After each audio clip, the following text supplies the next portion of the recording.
Hikmah Ramadan di tengah wabah bisa menjadi kesempatan bagi kita untuk mengikuti tarawihnya Nabi Sallallahu Alaihi Wasallam dan sahabat.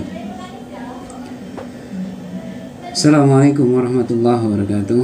Alhamdulillahirrabbilalamin. Wa bihi nasta'in ala umuri dunya waddin. Sallallahu ala nabiyina Muhammadin wa ala alihi wa sahbihi ajma'in. Amma ba'd.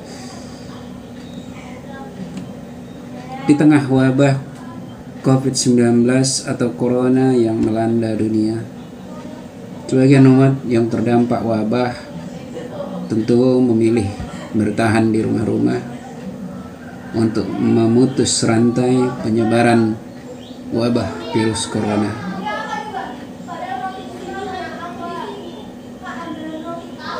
Bahkan memang sebagian besar masjid-masjid, bahkan termasuk di tiga masjid utama bagi umat Islam, Masjidil Haram, Masjidil Nabawi, dan Masjidil Aqsa, semuanya ketiganya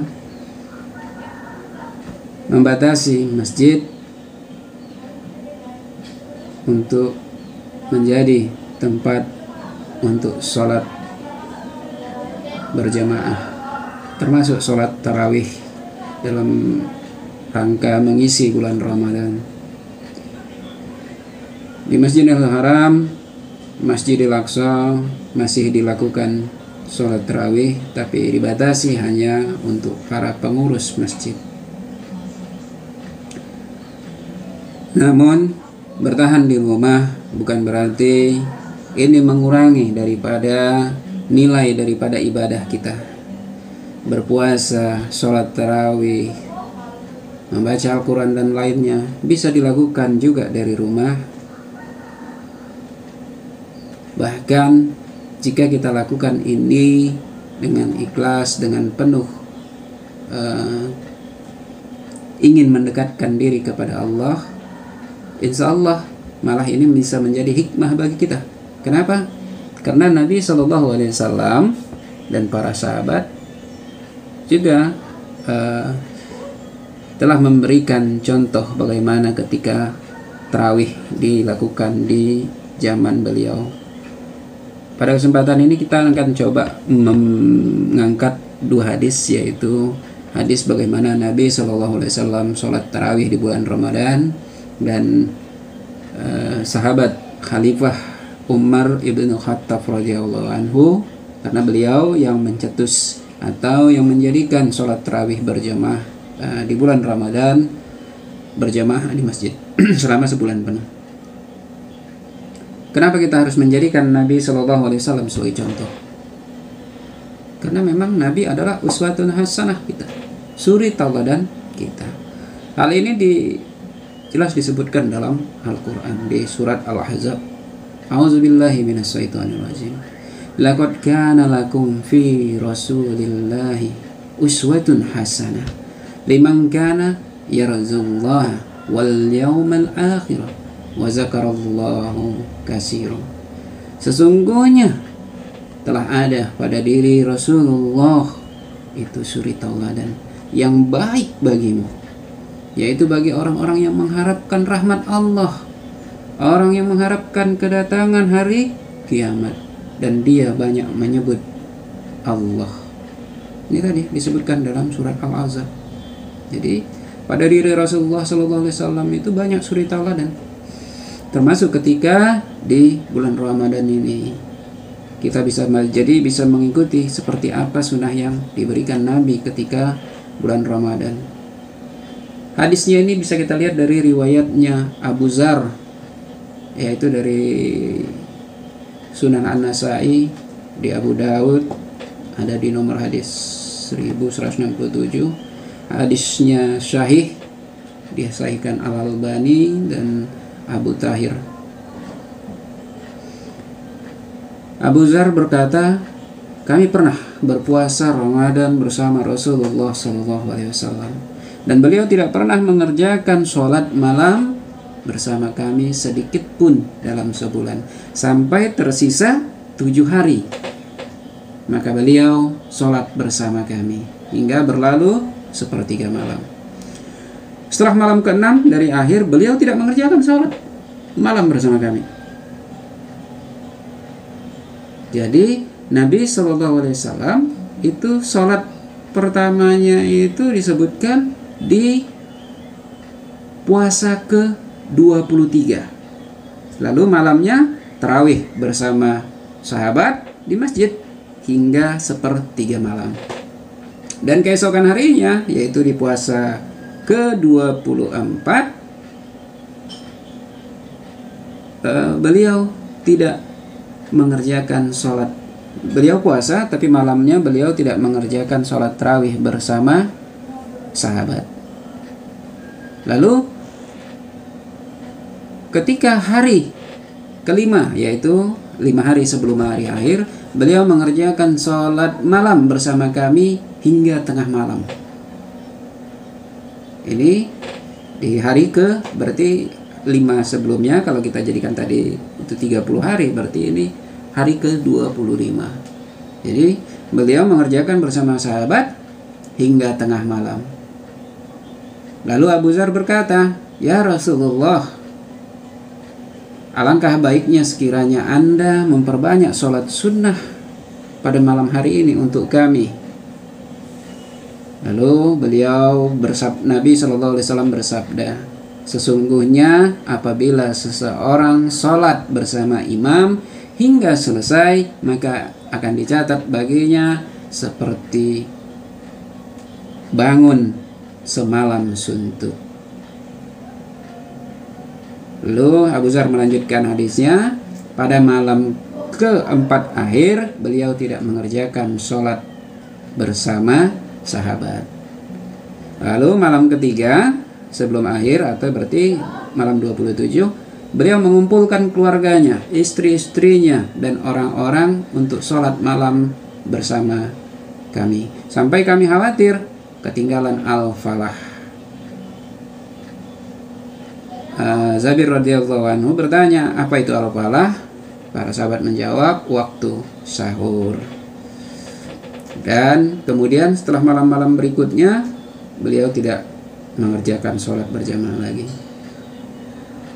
Jadi kalau kita lihat hadis ini, Nabi SAW sholat tarawih berjamaah di masjid itu 3 hari dalam bulan Ramadan, yaitu di hari-hari ganjil. Di tanggal 20, di hari ke-23 beliau berpuasa, lalu malamnya tarawih sampai sepertiga malam. Yang kedua, di puasa ke-25 atau hari ke-25 beliau berpuasa, lalu malamnya sholat bersama sahabat sampai tengah malam berlalu. Lalu yang ketiga, di puasa ke-27 atau hari ke-27 atau 3 malam sebelum akhir, lalu malamnya beliau sholat bersama. Dan malam yang ketiganya ini lebih, yaitu keluarga diajak, istri-istri beliau juga diajak, dan orang-orang. Dan sholatnya lebih panjang, yaitu sampai hampir sahur. Ini 3 sholat tarawih yang dikerjakan Rasulullah SAW bersama para sahabat. Lalu yang ketiga, yang kedua, yaitu sholat tarawihnya Umar ibnu Al-Khattab radhiyallahu anhu. Ini bisa kita lihat dari riwayatnya Abdurrahman bin Abdul Qari, di mana ia berkata, "Aku keluar bersama Umar bin Al-Khattab radhiyallahu anhu pada malam Ramadan menuju masjid. Ternyata orang-orang sholat berkelompok secara terpisah-pisah. Ada yang sholat sendiri dan ada orang yang sholat diikuti beberapa makmum, kurang dari 10. Lalu Umar berkata, "Aku pikir seandainya mereka semua sholat berjamaah dengan dipimpin satu imam, itu lebih baik." Kemudian Umar memantapkan keinginannya, lalu ia mengumpulkan mereka dalam satu jamaah dan dipimpin oleh Ubay bin Ka'ab. Kemudian aku keluar lagi bersamanya di malam yang lain. Ternyata orang-orang sholat dalam satu jamaah dipimpin orang imam. Lalu Umar berkata, "Sebaik-baik bid'ah ini." Dan mereka yang tidur terlebih dahulu adalah lebih baik daripada sholat awal malam, yang ia maksudkan untuk mendirikan sholat di akhir malam. Sedangkan orang-orang secara umum melakukan sholat di awal malam. Ini disebutkan dalam Sahih Al-Bukhari nomor hadis 1871. Jadi dari hadis ini bisa kita lihat bahwa Umar bin Al-Khattab radhiyallahu anhu, yang kita kenal sebagai khalifah setelah Abu Bakar, dia mencetuskan, dia yang menjadikan salat tarawih ini berjamaah sebulan sepenuh di bulan Ramadan di masjid. Namun beliau sendiri tidak sepenuhnya berjamaah di masjid, karena dari awal beliau ingin menyatukan orang yang di masjid, orang yang sholat tarawihnya terpisah-pisah, beliau jadikan menjadi satu imam. Dan beliau mengangkat Ubay bin Ka'ab sebagai imam.